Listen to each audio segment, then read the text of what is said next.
Seja bem-vindo ao canal da sua evolução. Conecte-se com esta mensagem e viva uma verdadeira transformação na sua vida. O Evolução Diária de hoje já vai começar. Olá, queridos, bem-vindos à Evolução Diária de hoje, quarta-feira, dia 19 de março de 2025. Eu sou o pastor Vitor Santos e estou aqui para te ajudar no seu processo de evolução. Hoje nós vamos estudar o capítulo de número 10 do segundo livro de Crônicas, mas como de costume, antes da gente entrar literalmente no nosso estudo de hoje, eu quero te pedir bem rapidinho para você curtir, comentar e compartilhar esse vídeo com todos os seus amigos e familiares em nome de Jesus. Quando você curte, comenta e compartilha, o YouTube entende que esse vídeo foi relevante para você e assim ele acaba sugerindo, indicando para muitas outras pessoas também.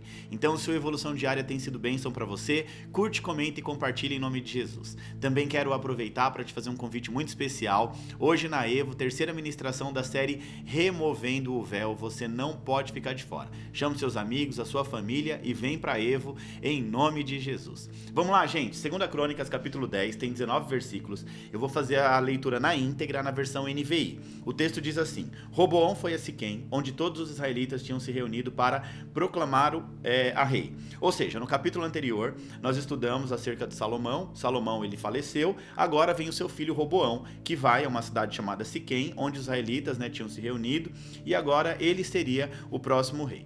Assim que Jeroboão, filho de Nebate, que estava no Egito, fugindo do rei Salomão soube disso, voltou de lá e mandaram chamá-lo. Então ele e todo Israel foram ao encontro de Roboão e disseram: Teu pai colocou sobre nós um jugo muito pesado. Agora diminui o trabalho árduo a este jugo pesado e nós te serviremos. Roboão respondeu: Voltem a mim daqui a 3 dias. Então o povo foi embora. O rei Roboão perguntou às autoridades que havia servido ao seu pai Salomão durante a vida dele: Como vocês me aconselham a responder esse povo? O que ele foi fazer aqui, gente? Deixa eu te explicar. Na verdade, ele foi buscar um conselho de sabedoria. E os conselheiros do rei, responderam: Se hoje fores bom para esse povo, se agradares e lhe deres resposta favorável, eles sempre serão os teus servos. Ou seja, responde de forma favorável, diminui o jugo, o cargo, os impostos, que esse povo vai te adorar, vai te amar, esse povo vai te servir com muito zelo. Roboão, contudo, rejeitou o conselho das autoridades de Israel que tinham dado e consultou os jovens, seus amigos, que haviam crescido com ele e estavam servindo. Perguntou-lhes: Qual é o conselho de vocês? Como devemos responder a esse povo? Aí, diminui o jugo que teu pai colocou sobre nós. Os jovens que haviam crescido com ele responderam: A este povo que te disse: Teu pai colocou sobre nós um jugo pesado, torna mais leve, diz: Meu dedo mínimo é mais grosso do que a cintura do meu pai. Ou seja, agora coloca um cargo ainda maior, um fardo maior sobre esse povo. Pois bem, meu pai lhe impôs um jugo pesado e eu tornarei ainda mais pesado. Meu pai os castigou com simples chicotes e eu vou castigar vocês com chicotes pontiagudos. 3 dias depois, Jeroboão e todo o povo voltam a Roboão, segundo a orientação dada pelo próprio rei: Voltem daqui a 3 dias, mas o rei lhe respondeu asperamente, rejeitando o conselho das autoridades de Israel, e seguiu o conselho dos jovens e disse: Meu pai lhes tornou pesado o jugo e eu tornarei ainda mais pesado. Meu pai os castigou com simples chicotes e eu vou castigar com chicotes pontiagudos. E o rei não ouviu o povo, pois esta mudança nos acontecimentos vinha da parte de Deus, para que se cumprisse a palavra que o Senhor havia falado a Jeroboão, filho de Nebate, por meio do silonita Aias. Quando todo o povo de Israel viu que o rei se recusava a ouvi-lo, responderam ao rei: Que temos em comum com Davi? Que temos em comum com o filho de Jessé? Para suas tendas, ó Israel, cuide da sua própria casa, ó Davi. E assim os israelitas foram para suas casas. Porém, os israelitas que moravam na cidade de Judá, Roboão continuou como rei deles. O rei Roboão enviou Adonirão, chefe de trabalhos forçados, mas todo Israel o apedrejou até a morte. O rei, contudo, conseguiu subir a sua carruagem e fugiu para Jerusalém. Dessa forma, Israel se rebelou contra a dinastia de Davi e assim permanece até os dias que foi escrito esse texto bíblico, tá bom? Vamos entender isso aqui, gente? Deixa eu facilitar a sua vida interpretando o texto para você, tá? Aqui em 2 Crônicas, capítulo 10, na verdade, esse texto vai relatar a divisão do reino de Israel, ou seja, aqui nasce a divisão do reino de Israel, as tribos do norte e as tribos do sul, tá? Então, após a morte do rei Salomão, esse capítulo vai se concentrar literalmente na ascensão de Roboão, filho de Salomão, e em sua decisão infeliz que o levou à separação das tribos do norte. Ou seja, quando Salomão morre, seu filho Roboão agora se torna o rei. Ele vai até Siquém, onde todo o povo estava reunido para proclamá-lo como rei de toda a nação, Israel. E ele seria ali o líder de toda a nação. Porém, vem Jeroboão, tá? Os nomes são bem parecidos, Roboão, Jeroboão, Roboão, filho de Salomão, e Jeroboão era um ex-líder do grupo de Salomão que estava exilado no Egito. Ele retorna e junto com o povo, ele pede para que Roboão, esse Jeroboão aqui era uma espécie de líder político da época. Ele pede para aliviar os impostos pesados, né, que foi colocado sobre o reinado de Salomão, ou seja, dá uma diminuída nos impostos, ajuda o povo. Roboão ele vai consultar os conselheiros, primeiro os mais velhos, que sugerem que ele atenda assim o pedido do povo para ganhar a lealdade do povo. Só que, no entanto, ele vai desprezar o conselho e vai seguir a sugestão dos seus amigos, dos jovens. Ele vai decidir impor um jugo ainda mais pesado sobre o povo. Diante dessa resposta dura, Roboão, de Roboão, as 10 tribos, ou seja, 10 tribos, que depois são consideradas como a tribo do norte, eles vão se estabelecer no norte, eles rejeitam a liderança de Roboão e eles proclamam agora Jeroboão como rei sobre Israel, enquanto Roboão mantém apenas as tribos de Judá e de Benjamim. Judá e Benjamim. Roboão vai enviar um dos seus servos, Adonirão. Esse servo era encarregado pela colheita dos tributos, para tentar restaurar a ordem, mas ele é apedrejado até a morte, forçando então Roboão a fugir para Jerusalém. O capítulo vai mostrar como a falta de sabedoria e a sensibilidade de Roboão vai resultar na divisão permanente do reino, cumprindo a profecia feita anteriormente a Jeroboão. Tá bom? Então é isso literalmente o que o texto está dizendo. O que nós podemos extrair desse texto de aplicação prática, trazer para a prática das nossas vidas. Vamos lá, gente. Após a morte de Salomão, seu filho, Roboão, ele assume o trono, conforme eu disse anteriormente. O povo, representado por esse Jeroboão, que era, mais uma vez para você entender, para que isso fique claro, um líder político no meio do povo, ele vai pedir a Roboão que alivie os impostos, as cargas de trabalho que Salomão havia imposto anteriormente. Roboão vai consultar os anciãos, os líderes ali que andaram com o pai dele, né? Que aconselham a ter uma postura de compaixão e de serviço ao povo. Mas ele rejeita esse conselho e decide seguir a orientação dos seus amigos mais jovens que sugerem ainda mais rigor. Diante de tudo isso, o povo de Israel vai se revoltar e vai recusar o governo de Roboão, resultando então na divisão do reino. Como eu disse anteriormente, aqui nasce a divisão do reino.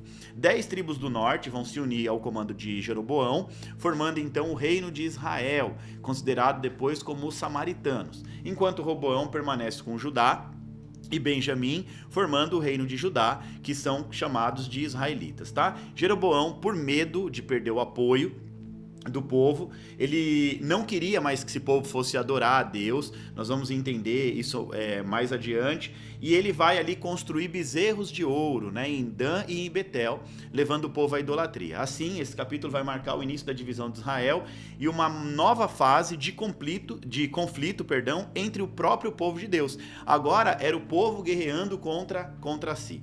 A lição prática de hoje é a importância de se ouvir conselhos de sabedoria. É isso mesmo, é muito importante a gente ouvir pessoas sábias, pessoas que são especialistas, pessoas que sabem o que estão fazendo, né? E esse é um tema muito recorrente na Bíblia. Existem vários exemplos e orientações bíblicas que destacam os valores, ou seja, o bom valor dos conselhos de sabedoria. São muito citados na Bíblia. A história de Roboão é um alerta claro para que todos que exercem algum tipo de liderança, quando Roboão, por exemplo, ele assume o trono, ele vai enfrentar ali uma decisão muito crucial, que seria aliviar a carga do povo, como os anciões, né, aconselharam. Os conselheiros mais velhos, aqueles que já tinham andado com Salomão, eram pessoas que já tinham mais maturidade, né, que entendiam a necessidade do povo, que queriam ajudar Roboão a construir um bom reinado. Mas aí o que acontece? Ele deixa de ouvir quem tem conhecimento do assunto e vai ouvir os amigos. Os amigos jovens, inexperientes, que falam o seguinte: quem manda aqui agora somos nós, que o povo está pedindo para diminuir, agora aperta, cobra mais impostos, coloca esse povo para trabalhar mesmo, aumenta a carga tributária da época, ou seja, não tô nem aí para o povo. Então, ao invés de ele ouvir um conselho de sabedoria, de quem entendia do assunto, ele vai ouvir o quê? Os mais novos, ou seja, ele ignora o conselho dos anciões, né, dos anciãos, e opta pela orientação dos seus amigos mais jovens, resultando numa grande tragédia. É literalmente o que eu costumo dizer sempre na igreja, né? Muitas vezes as pessoas estão passando por um processo no casamento, uma crise no casamento. Ao invés de buscar um conselho de sabedoria, né, com uma pessoa que já passou pelos mesmos problemas e venceu os problemas, essas pessoas vão ouvir pessoas que já se divorciaram, pessoas solteiras, pessoas que nem entendem sobre casamento, e acabam recebendo conselhos ruins que vão levar essa pessoa também a um divórcio, que vão levar essa pessoa a viver uma dificuldade no seu próprio casamento. Então é literalmente o que está acontecendo aqui. Eu estou trazendo isso para a prática, né? Ao invés de buscar um conselho com uma pessoa sábia, com uma pessoa que sabe o que está fazendo, vai buscar conselho numa pessoa que não sabe de nada, uma pessoa inexperiente, uma pessoa que ainda não viveu aquela experiência, e aí a tendência é literalmente transformar a decisão numa grande tragédia. A divisão de um reino e um período de muitos conflitos acontecem agora por conta de que Roboão ouviu os amigos e não quem era sábio e poderia e tentou, né, ajudar com a melhor resposta de sabedoria. A Bíblia vai nos ensinar que a sabedoria ela está associada ao reconhecimento de que nós não sabemos tudo. E tudo que nós precisamos, ou seja, tudo que nós precisamos na vida é de discernimento e de experiência. E muitas vezes não só a nossa própria experiência, mas a experiência dos outros. Ou seja, pessoas que já passaram por determinadas situações, elas vão saber nos dar um conselho de sabedoria para que a gente não precise passar pelo mesmo problema. Eu costumo dizer que a pessoa sábia, o sábio é aquele que não precisa cair no buraco da vida, né, para depois ter que resolver as coisas, ou seja, ela antevê os buracos. Já uma pessoa inteligente, ela cai no buraco, dá um jeito de sair. O sábio não, ele já nem cai no buraco. Por quê? Porque ele antevê o problema antes daquilo se tornar um problema. Olha o que Provérbios capítulo 11, versículo 14 afirma: na multidão de conselhos há sabedoria, ou em outras traduções, na multidão de conselhos há segurança. Isso mostra que as decisões impulsivas, baseadas nas opiniões limitadas ou interesses egoístas, ela pode nos levar a graves consequências. Ou seja, quando nós colhemos ali, nos baseamos, andamos debaixo de uma instrução de uma pessoa que não é um especialista no assunto, de uma pessoa que não tem a sabedoria, a tendência é se tornar uma grande tragédia. E Deus, por meio da sua palavra, ele vai nos incentivar a buscar conselhos de pessoas que possuem experiência no assunto. Ou seja, a visão é de pessoas que sejam firmadas, experientes e firmadas em princípios bíblicos espirituais. Provérbios 12:15 diz que o caminho do insensato lhe parece justo, mas o sábio dá ouvidos aos conselhos. Ou seja, antes de tomar uma decisão, ouça bem, preste bem atenção a quem você está tomando um conselho. Se é uma pessoa que tem experiência, se é uma pessoa que carrega um estilo de vida, né, a qual você admira, você é cristão, você precisa ouvir o conselho de um cristão. Então toma muito cuidado para não buscar um conselho de uma pessoa que não está debaixo dos mesmos princípios e valores. Então aqui a gente está vendo que a humildade ela é fundamental para a verdadeira sabedoria. O caminho do insensato lhe parece justo, ou seja, a pessoa insensata acha que está fazendo o caminho certo, mas não está. Mas a pessoa sábia, ela vai dar ouvido aos bons conselhos. Sabe, muitas vezes, o filho ainda quando jovem, o filho, a filha quando jovem, o pai fala, a mãe fala, e fala, meu pai já tá velho, minha mãe já tá chata, não quero ouvir, mas depois a gente percebe, né, que era um conselho de sabedoria, que se a gente tivesse trilhado aquele caminho, as coisas teriam acontecido de uma maneira muito melhor, né? Sabedoria é diferente de inteligência, isso é muito importante, eu preciso te ensinar o conceito aqui, tá bom?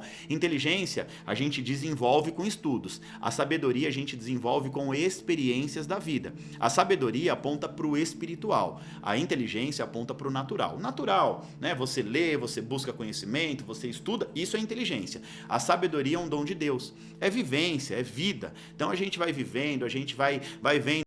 Olha, eu era jovem, eu passei por isso aqui. Aí você quer ensinar o jovem a não passar por aquilo, mas muitas vezes o jovem, ele é insensato e acha que o caminho dele é o que é mais certo, é o que diz aqui em Provérbios 12:15. Mas as pessoas sábias, elas dão ouvidos a um bom conselho de sabedoria. Roboão, quando ele ignora os conselhos dos mais velhos, ele demonstra atitudes de orgulho e de arrogância, ou seja, características que frequentemente nos afastam das melhores decisões e nos colocam em situações de risco. A sabedoria bíblica, ao contrário, vai nos ensinar que ouvir com humildade e ter discernimento é a marca de uma pessoa sábia.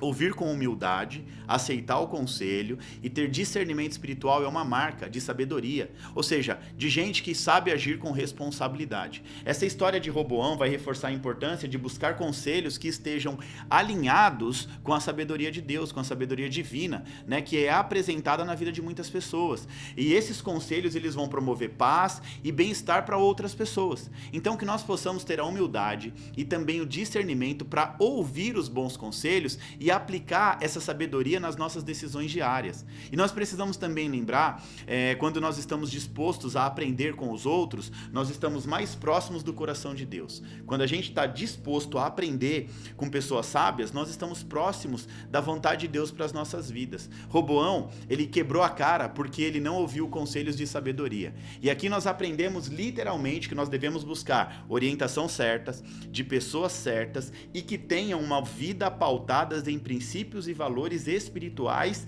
e bíblicos. Amém, gente? Glória a Deus! E assim nós finalizamos o capítulo 10 do segundo livro de Crônicas. Agora, vamos agitar as redes sociais. Curte, comenta, compartilha, tira um print da tela, posta na sua rede social, me marca para eu repostar em nome de Jesus. Lembrando, hoje à noite, terceira ministração da série Rompendo o Véu. Não fique de fora na Evo, tá bom? Culto presencial, esteja conosco, uma noite sobrenatural na presença do Senhor e amanhã nós vamos estar juntos aqui para mais uma Evolução Diária. Que Deus te abençoe em nome de Jesus.